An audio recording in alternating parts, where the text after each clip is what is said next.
Good morning friends and all my dear students. Welcome to your own YouTube channel voice of students. और आज के इस topic के साथ सेकंड टॉपिक के साथ अपन तैयार हैं जिसका नाम है कैशलेस इंडिया। टॉपिक पर आगे बढ़ने से पहले जिन स्टूडेंट्स ने अब तक चैनल पर लाइक सब्सक्राइब एंड शेयर नहीं किया है वो चैनल को लाइक शेयर एंड सब्सक्राइब कर दें ताकि आने वाली वीडियोस की जानकारी आप तक डायरेक्टली मिलती रहे और इन स्टूडेंट्स तक भी आप अपनी जानकारी पहुंचा सकते हैं जो इस बार किसी रीज़न से क्लासेस रेगुलरली अटेंड नहीं कर पा रहे हैं। तो आप उनकी एक छोटी सी हेल्प कर सकते हैं। वैसे भी हमारे पास ओनली 1 मंथ रह गया, उसी के अंदर लगभग सभी स्टूडेंट्स को अपना जीडी फेस करना है। सो इस लिमिटेड टाइम में ज़्यादा से ज़्यादा क्लासेस टॉपिक्स में आपको प्रोवाइड कराने की कोशिश करूँगा। Now we move to the topic cashless India. First of all, we need to know what is Cashless India. The Digital India program is a flagship program of the Government of India with a vision to transform India into a digital empowered society where the cashless economy is a great change where cash can be transferred at any time from anyone to within some seconds. So in that way we can save time and money to the cashless economy. If we talk about the world, Finland is on the top right now, the most ready for the transformation as transaction to a cashless society. It is being followed by Sweden, China, South Korea, United Kingdom and Australia. So we need to know where India stands as a cashless economy globally. India saw 38.5% jumps in non-cash transaction volumes between 2016 and 17, second only to the Russia, 39.5, and COVID has brought payment by cash down by 50% in 2020 according to a survey. If you talk about the Indian government, the government of India is working dedicatedly to make India cashless economy with initiatives such as demonetization, direct benefit transfer, phone pay, Google Pay, Paytm, Bheem UPI, and many more applications that are being used by users. If we talk about the beneficial part, advantage of being cashless, there are definitely surely some benefits that can be achieved by cashless economy. If we talk about the first one, the cashless economy can play a positive role to reduce the corruption as every transaction is recorded in the database.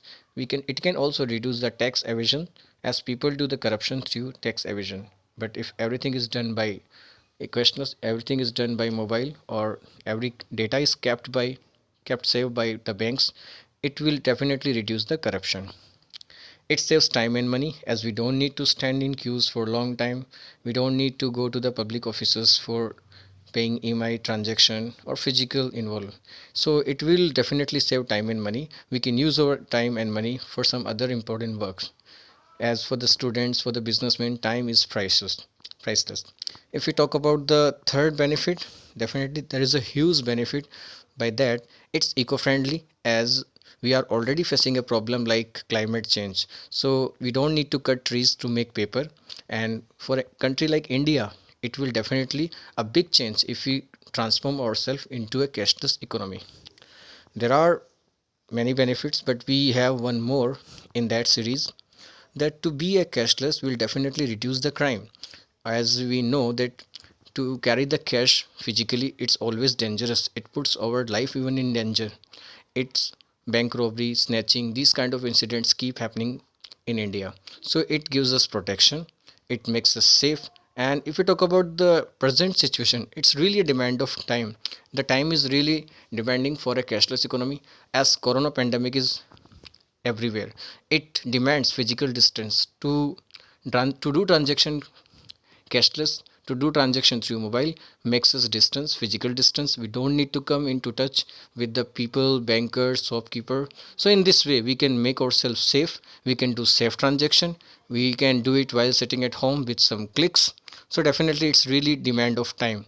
India need to transform itself into a cashless economy. But is it so easy? So there are definitely some challenges in front of India that India need to face it properly. If we talk about the barriers or challenges, the biggest challenge is cyber security. As cyber security is main problem where hackers can hack all the details of the transaction, government must give proper security to their users, to their workers, and personal details including bank details. Government must take responsibility for security reasons. Some of the people are not aware of cashless economy as many of the people are not well educated in India to do online transaction. Unless we become the proper educated country, we can't become a cashless properly. Even we need to spread awareness so people can believe in this system. They can have trust to do transaction through their mobiles. In India, it India does nearly 40 to 50% transaction through the cashless. So the target is still so far to make it cashless completely. But we can keep an ideal country like Finland, Denmark, those who are doing quite well in this field. So we can get the direction, we can get the way, we can get the idea how they are getting good change to be a cashless economy. India can follow the direction from these kind of countries. Finally, if we talk about the conclusions, to make the India cashless can be good in many ways, as it's eco-friendly decision, as it reduces the crime and corruption. It also eco-friendly as we don't need to cut the trees to make the paper money or money. So in that way it's quite good. But if we talk about the problems, there are so many hardships like cybercrime, illiteracy, lack of education. So government we should try to sort out these kind of problems on the large scale, especially a country like India. So it can be good. So finally, if I want to say, if we really try to make a country cashless economy, we need to overcome these kind of problems. Then only we can be a really a cashless country. We can convert swiftly. According to the government of India, the cashless policy will increase employment, reduce and cash related to robbery, reducing risk of carrying cash. It will also reduce cash related corruption. So in that way we can say we need to transform our India into a cashless economy. It can be beneficial. It is good in many more ways. It has serious advantage. While we have also some challenges, but to convert India, to convert a country like India, to transform India into a cashless economy, definitely every great change have some challenges, but if we work upon it, a government provide proper security, make the people aware, spread proper education, then we can move quickly and we can get the benefits very soon. So it also attracts the foreign investors, global business. When a country is cashless, we can directly come into touch with the global business as they believe in already cashless economy.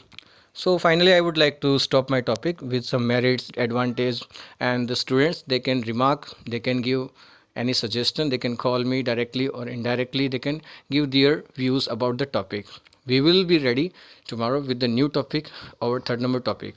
And as we have only 1 month, I will try to provide topic every day for the students. Have a good time. Jai Hind, Jai Bharat.